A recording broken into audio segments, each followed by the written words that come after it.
Good morning. Welcome to another episode of the Real Estate Circuit on R2 TV. Back with us in the studio today is Nonso Umere, my co-presenter. Nonso, you're welcome back. Thank you, John. How have you been? Very fine, thank you. Good morning, viewers. We shall be discussing the challenges faced by developers in real estate in Nigeria after the short break. Welcome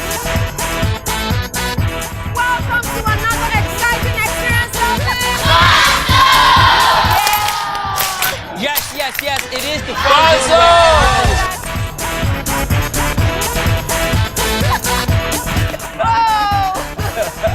This is the Hey, Fun Zone. To the real estate circuit. Today on the show, we'll be discussing a very peculiar topic: the challenges facing real estate developers in Nigeria. It has often been said that Nigeria has such a huge housing deficit, in excess of millions of housing units. To meet this gap, we require a lot of housing units to be delivered. We often find that we have less units, less than 400,000 units being delivered to pursue and to try to address the 18 million housing units in Nigeria. In the studio with us today, we have the MD CEO of a budding real estate development company. Mr. Damian Wilson Nwatarali is in the studio with us today, this morning. He is the MD CEO of Facilities, Houses and Homes Limited. Good morning, Mr. Nwatarali, and welcome to the show. Good morning. Thank you for joining us. Thank you. Good. It has always been said that in Nigeria we deliver far more less houses than we need in a year to address the huge gap of the housing deficit.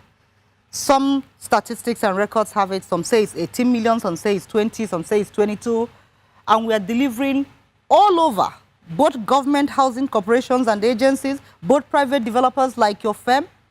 We're delivering less than 400,000 units.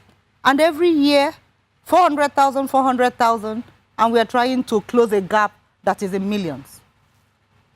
What is happening? What are the reasons? What are the peculiar problems that real estate developers like your firm face? Thank you very much. To start with, your statistic is quite right. Although in this country, it's always difficult to guarantee the authenticity of a figure. But be that as it may, the World Bank even projected it is between 16 and 18 million housing unit deficit, given Nigerian population and what is already existing. Now, the peculiar problems, I'm going to talk from a practical point of view. I'm not going to take you through all the rigors of theory and what have you.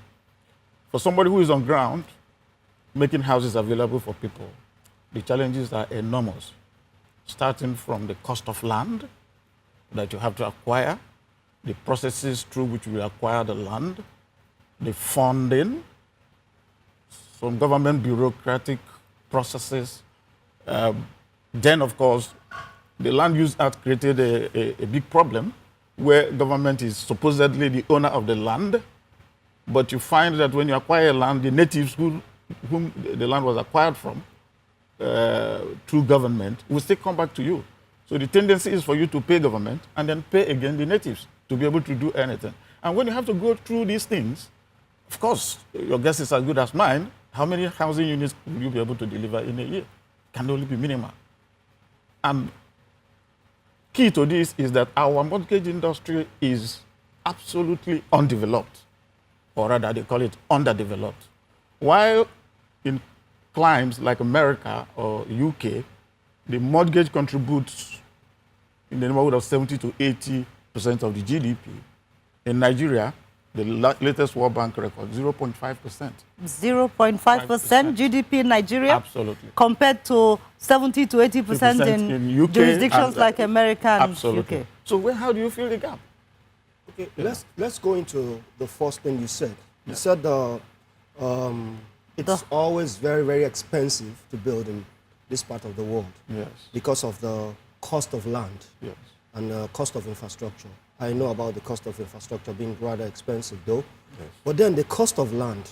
I believe that the lands are virgin lands. And if you are as a developer, you're buying a vast expanse of land, I don't think that should be that expensive, except you're buying something that is already been laid out on a plan. Because I rather find it very, very difficult to understand why a bare land should be that expensive for a developer to build on. And especially when you're building for maybe low income or medium income. Fine. Of course, when we talk about cost of land, you look at the location. Good. Cities like Lagos, All right. Enugu, Port Harcourt, Abuja. Yeah.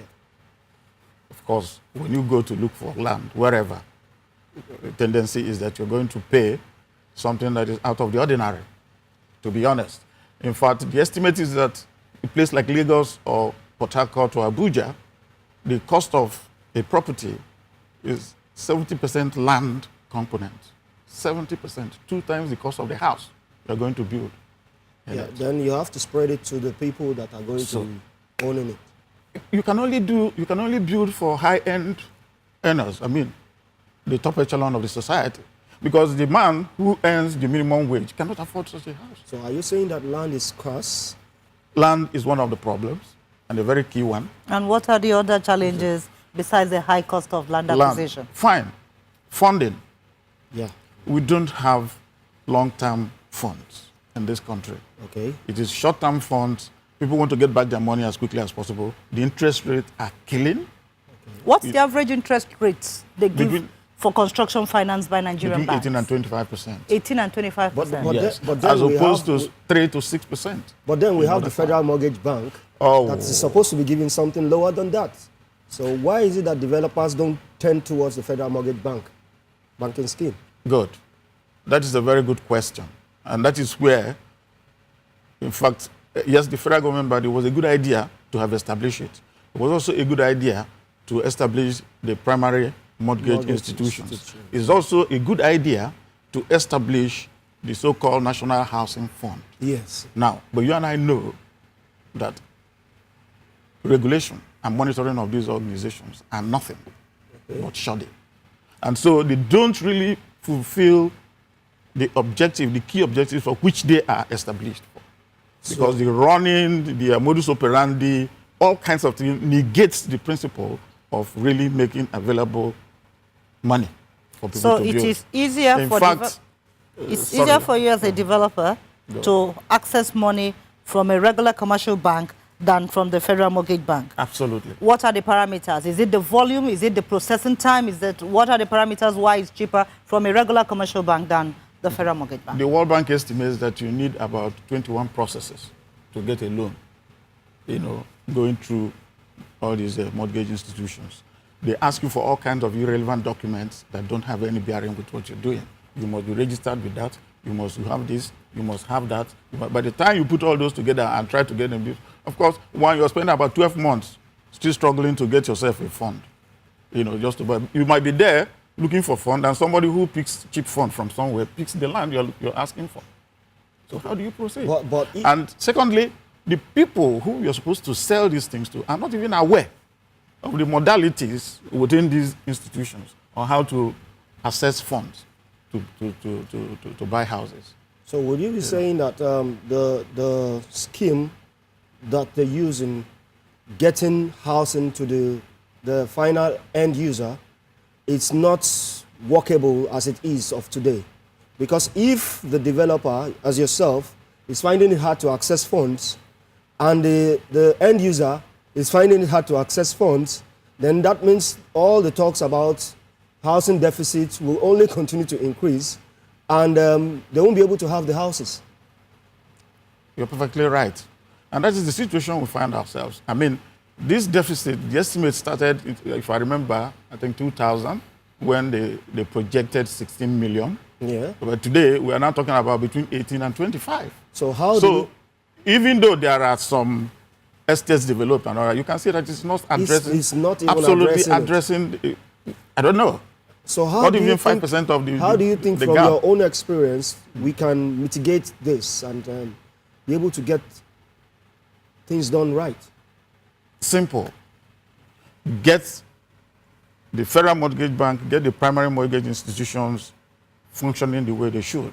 Good. The whole idea of setting them up, there were clear-cut objectives. Yeah. Those objectives must be adhered to the letter. And you don't need to go through extraneous process to be able to access funds.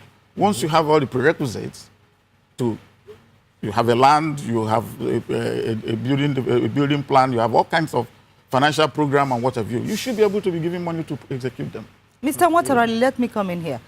Earlier when we were speaking before the show kicked off, you did mention things like the long time the developers spent trying to get approval, the titling of the land, because certain government will not allow you, will not grant you building permits if you don't title the land, you know, and all those hidden costs. Sure. You know, you talked about that, and you also mentioned the issue of infrastructure. Good. How does that impact the development and delivery of these housing units too? Good. Also negatively. It impacts it negatively. For example, if I have to provide my road, access road to an estate site, provide water, provide electricity, provide sewage, obviously the cost of that house that is going to be situated in that place will be out of the reach of the normal average income earner. But government, these are the jobs, these are the responsibility of government. They are supposed to provide access routes to those places. Okay.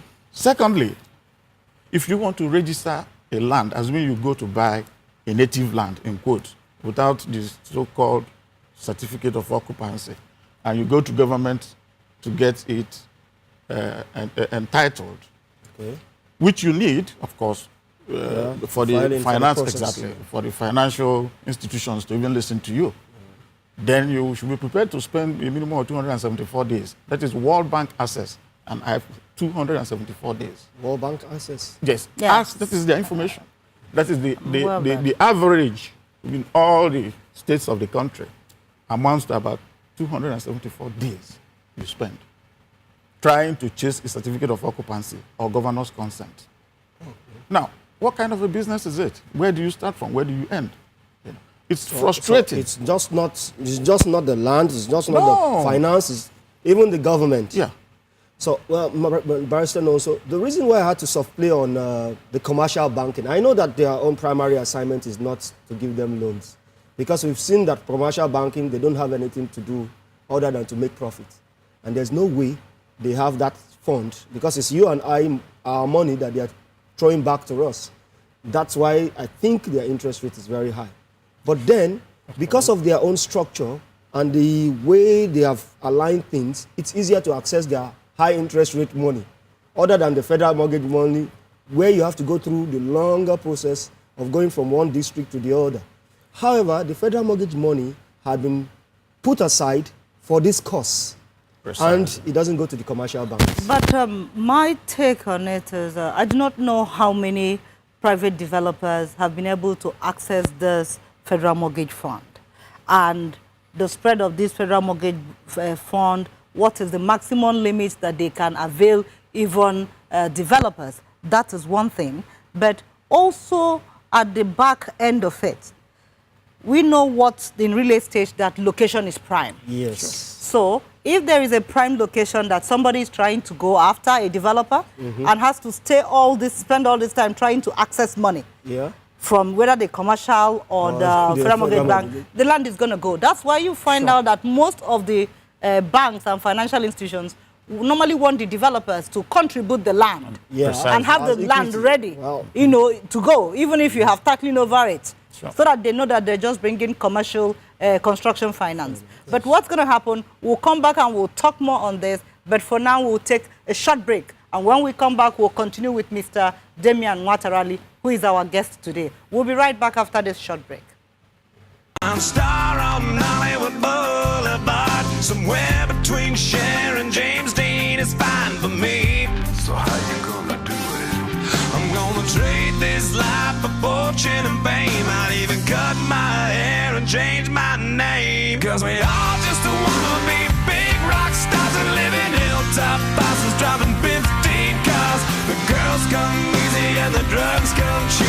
Well, I'll stay skinny cause we just won't eat, and we'll hang out in the coolest bars and the VIP with the movie stars. Every good gold digger's gonna wind up there. Every playboy bunny with the bleached blonde hair. And well, hey, hey, I wanna be a rock star. Welcome to Body Matrix.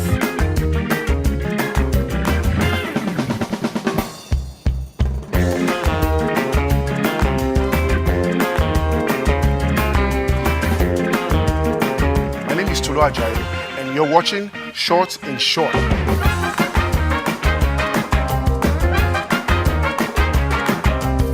This is Girl Sport, where we chill, gist, and most of all, have fun. That's what I said.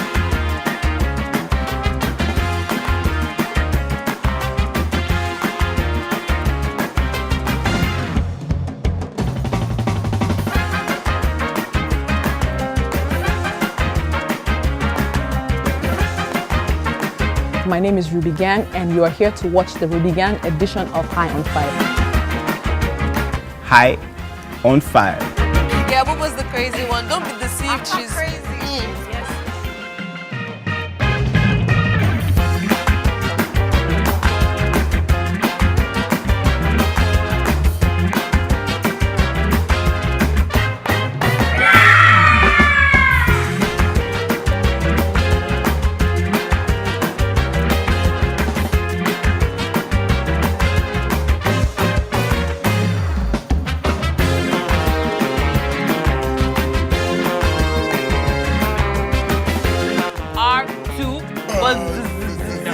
R2 Push 50 Countdown Show. I'm your main guy, Illo with the flow. You know how we do it. And I am with the flow.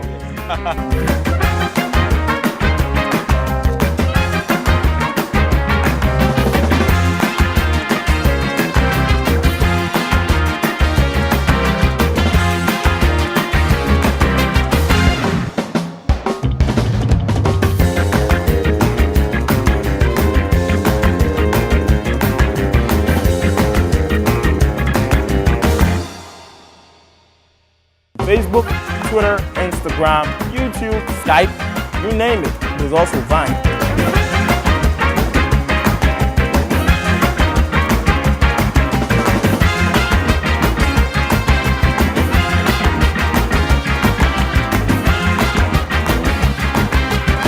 We are entertainment at its best on R2 TV.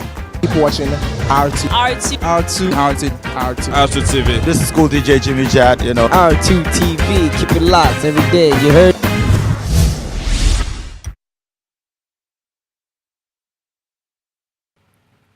Welcome back to the show. It's still the real estate circuit. In the studio with me is still my co-host, John Morunfolo, and Mr. Damian Wilson Nwatarali, our guest for today, the MD CEO of Facilities, Houses and Homes Limited, a real estate company in Nigeria. And we have been talking about the challenges facing real estate developers in Nigeria and why they are not able to bridge the gap in the housing deficit from the number of housing units that they deliver. Welcome back to the show. Thank you very much. Thank you back. Thank you, Mr. Nwatarali, and welcome back. You had mentioned the high cost of acquisition of the land. You had mentioned the issue of the bureaucratic bottlenecks in government while trying to title construction finance. What else has been impacting developers? Because it is severe. No nation's GDP can grow without adequate housing for its citizenry. And we have this huge deficit. You are the builder. Several state governments have building corporations. We have LSDPC, we have Anambra State Housing Corporation. Most of those people, those housing corporations that government put in, must be experiencing almost the same thing that you people are experiencing in the private sector. There still must be more issues besides the high cost of funds, high cost of land acquisition. What are these issues? Good, thank you. Apart from the ones you mentioned earlier on, you have harassment by youth because the Land Use Act, the way it was couched, giving the so-called land harassment by youth means by youth. like harassment by the native, the traditional landowners. Precisely. The traditional landowners, even though the government has acquired and paid compensation, in quotes, they still come back to harass you as soon as you step into the site. Wow. And the most annoying aspect of it is that these young men come in multiple groups, and they come at various stages of your development. A group will allow you to do your fence, then another group comes when you're doing your foundation, they come with their own wahala, and then another waits for you when you want to roof and things like that. So you keep paying and paying and paying unless you have any other way of trying to checkmate them. Otherwise, you have to part with cash as a developer. And all these things are going to be paid for by the buyer. Because all these costs, you have to build it in. Absolutely. It has to be paid for by the buyer. So how many people can afford that? How many? So there are Nigerians who are more or less condemned to perpetual tenancy all their lives. Because given the minimum wage in this country and the huge affordability gap, which is, I mean, you know, the International Labour Organization would not allow you to take more than 33% of the salary of any worker. And when you look at the cheapest house, which is supposedly 3 million, one-room apartment, so to say, you will find out that if you crystallize it over 30 years, the 33% of 18,000 naira can never pay for the mortgage that the man was. So nobody will grant him any mortgage. No bank will see that you're not solvent enough and give you money to go and pay for a house. You just said something. You said 3 million for a one-room apartment. That is the estimate, latest estimate. Could that be as a result of the materials outside the land? Could you shed some more light into that? Good. I was coming to that. Now, virtually everything you use for construction in this country is imported one way or the other. Even the cement you use, other chemicals you put into your limestone that you get locally are also imported. The machineries are imported. So they are prone to inflation. They are prone to anything that happens to your economy in terms of downturn and what have you. And so the cost of building in Nigeria is high. Are there no local producers? Fine. We don't have. I was going to come to you that we have only one, we propagate one technology of building, which is the wet technology, where you have to mix cement and what have you. Yes. In other climes, they use wood, some kind of wood and all that. That is dry construction, right? And we have not imbibed that culture. It's going to take time because you need to have people who would make this wood. We have wood available, to be honest. But you have to know the area you're going to do it, because one of the greatest problems with wood construction is termite. Yeah, treatment of the You wood. see what I mean? It's termite. So if you have to check out all these. In fact, even if you're going to use wood, it's going to be every part of Nigeria, in my opinion. But let me take you up on that. Several years back, when the Europeans were here, on the GRA, which is the European, formerly called the ERA, European Residence Quarters, we were made to know that most of the houses in there were built of wood. That is correct. And they still stand. So how come? What happened? What's the shift? Yeah, some of them still stand, but they are not structurally sound, to be honest. When I was in Aba, Aba is one of the oldest outposts for trading by the Europeans. You find a lot of these kind of wooden houses. Yes. At least I know of one that collapsed, somewhere along the line. But anyway, yes, it is possible to do houses with wood, but we have to perfect the technology. We have to make it available, because wood has to be available in a particular form and shape for you to use it to construct. If I may come in on the issue... You also have plastic derivatives. If I may come in on the issue of using different kinds of technology to build. The psyche of the regular Nigerian has a huge factor that it plays in the kind of homes. Because we don't have a vibrant mortgage system, the average age at which a Nigerian owns or builds his own property is anywhere between the ages of 40 and 45. Right. Because you need to, when you leave school in your 20s, you need to spend almost 2 decades saving up the money to buy these expensive homes. Sure. Now, when a man at the age of 40 or 45 wants to buy or build his own home, he wants concrete. Yeah. Now, we are talking about wood technology, for instance. for that kind of construction, in those jurisdictions where it's being built, whether it's America or London, it has to do also with the climate. Yes. You have to understand that we are in the temperates. Yes. Now, over there, if you use concrete, they would have to incur more cost in trying to either generate heat to heat it up, or to generate cooling because of their weather.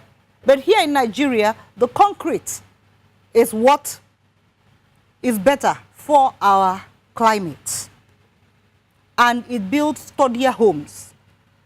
And over there too, those nations are also prone to things like earthquakes, and they're also prone to things like all these natural disasters. So at least, if anything happens, the impact that falls on whoever is unfortunate to be in the house at that time ends up just being wood. And, you know, that's why I knew a developer who started in Nigeria and came with this good technology that is soundproof, that is like styrofoam. And when he was trying to market it along the line, some people said, no, just give me concrete. I don't want all this technology, whether it's soundproof or it's or because heat. of the level Yes. of information. Yes. But what other factors affect your development in Nigeria as a developer? Good. I spoke about materials, cost of materials. Labor is also a factor. Over the years, skilled, semi-skilled, unskilled labor is not so much of a problem, but skilled and semi-skilled labor. I mean, if you are a builder in this country, you cannot deny the fact that maybe 3/4 of your workers, skilled, come from outside Nigeria. They are from Cotonou, Benin, why is that all so? those people. I trace it to our educational system over the years. We destroyed our technical education system. Technical schools were no longer meant anything. In Nigeria, you're either a graduate or nothing. You either go to a university or you don't. If you go to a technical school, it means you're not brilliant enough. You know, and that is a very terrible. No, there is no country develops without artisans. Yeah, no I country agree with you. develops without artisans. It's only in Nigeria that we have a lot of graduates. Graduates I'm everywhere. afraid, gentlemen, that is all that we can take in today's episode of the Real Estate Circuit. But on the note of, I have heard about the phrase, the perpetual tenancy. I have heard about the phrase that in Nigeria, if you do not turn out a graduate, then it's considered that you're not educated.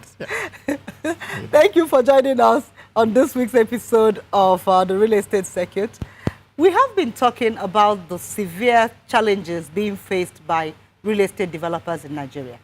Too numerous to mention. We have gone from the high cost of funds to the high cost of government titling, getting your governor's consent of C of O or C of O, the long delays in getting government building approval, the high cost of acquiring the land, the skill gap by the laborers, and the fact that the workforce in Nigeria is not regulated. Because you have an instance of one day a developer has 20 workmen at his site, the next day for a difference of 100 naira he can resume and all his workmen have moved to another construction site. We have enumerated so many problems that are facing developers, not only in the private sector, but even the government housing corporations that were set up by various state governments and the federal governments to try to address this issue. So, what has to be done? It's not a topic that we can trash in one episode or in one show. We will continue to go back to find ways that these issues can be addressed if we can address the housing deficit that plagues our nation. Until we return to you next week in another edition of the Real Estate Circuit, my name is Nonsu Mezoke. Thank you for being with us today. And from my co-host, John Morunfolu, thank you, Nonsu, and our guest, Mr. Nwatarali, I hope you will join us on our yet another episode. Thank you for having me. Thank you so much. Thank you so much, and enjoy the rest of your weekend. Bye-bye.